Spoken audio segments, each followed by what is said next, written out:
Hi everyone, I wanted to make a little video to talk a little bit about our upcoming speech that we'll be working on, and that is persuasion. So the persuasive speech is going to be your next speech, and essentially the persuasive speech serves as a final for my class, meaning that it's about 20% of your overall grade for the course, and it won't be the last thing that we do. We will have a final speech. But in terms of points, this one will be about 200 points, and your speech that will occur closer to finals week will be only about 50 points. So just to kind of put that in perspective. So what are we doing for this assignment? Well, this is your longest speech. This speech is going to be 6 to 8 minutes long. We're going to have two different ways of outlining it that are different than previous outlines we've done in class. We're going to look at Monroe's motivated sequence, and we're going to look at problem solution design for ways to organize our persuasive arguments. You need 3 credible sources for this assignment, and visual aids and additional sources will be optional. So that's like if you want to have them, you can, but they will not be required like they were for the informative. What does it mean to persuade? We talked a little bit about this before, but the idea is that the definition your author gives you in your textbook is that persuasion is the process of creating, reinforcing, or changing people's beliefs, and hopefully to get them to do something about it in some cases. So creating, meaning that we might not have ever heard of this topic or thought about this topic, and you will create ideas of, for us, how we should see it. Reinforcing would be when people mostly already agree with you and you're then reinforcing their ideas. So think about politicians who get donors to pay $10,000 to come have dinner with them and support their campaign. When that speaker stands up, they're reinforcing, keep voting for me, keep giving money to my campaign, keep supporting me. And there are tons of other examples of that. And then the final one is changing. You're going to have people who are on the opposite side of you, and you want to change their way of thinking over to your way of thinking and to see it from your side. So that's what the author means by creating, reinforcing, or changing. Now, some of your topics might also allow and warrant for people to then go do something about it. In those cases, of course, you want to be clear, hey, if you agree with me and you are persuaded, then now let's take the next step and go do this to fix it. So that's what we're going to be doing for this assignment.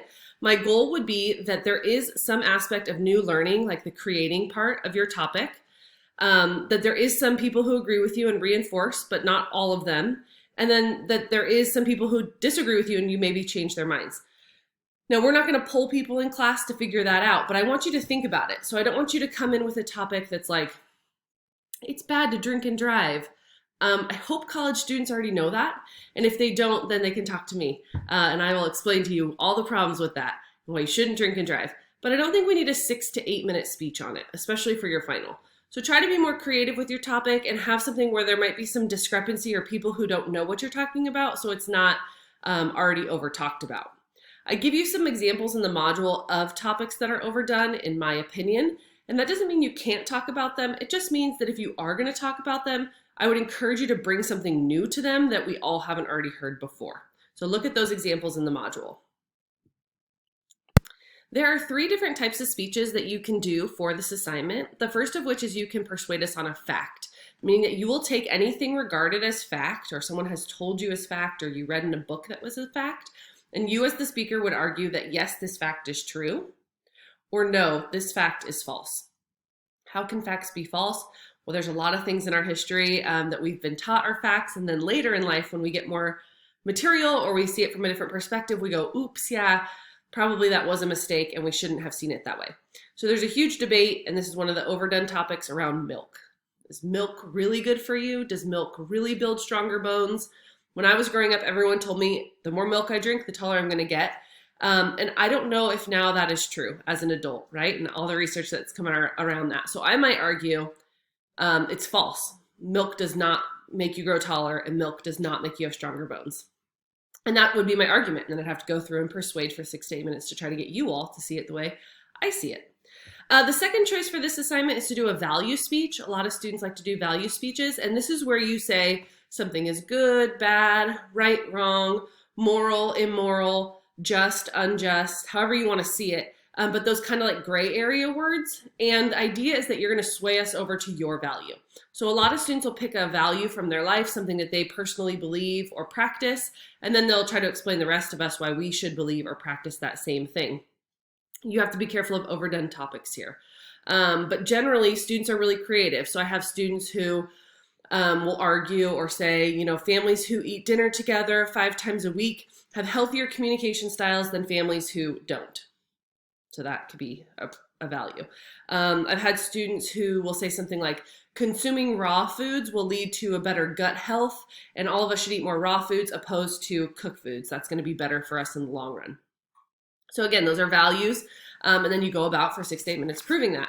Your last choice is a policy speech, and a policy speech usually is going to advocate for some course of action. And when I think of policies, I want you to break them down at different levels. So you can think about them at like a city level. You could think about policies as a college level. You could think about them as a whole community, like an area. You can think about them as worldwide policy if you want. Be careful of your time if you choose a worldwide policy. But the idea is you pick something and then you argue why we should keep it, why we should abolish it, why we should support it, why we should boycott it, whatever you want to do. But you could do all kinds of topics related to that. One of the more creative ones I've heard recently was that the sale of alcohol should stop at all sporting events. So no more beer at baseball games, no more alcohol being sold at football games. And although right now that's not as relevant because we can't go to any of these games, I thought it was a pretty interesting take on why alcoholic beverages should not be sold at something that is about like being physical. So all kinds of different ideas that you can have. And in the module, I have a huge list of different types of examples and topics that you can come up with. And what you're going to do over the next week or so is start thinking about what type of topic do you want to persuade on. So that's where I wanted to get this video started, is just kind of get our mind thinking around what do we actually want to persuade our classmates on.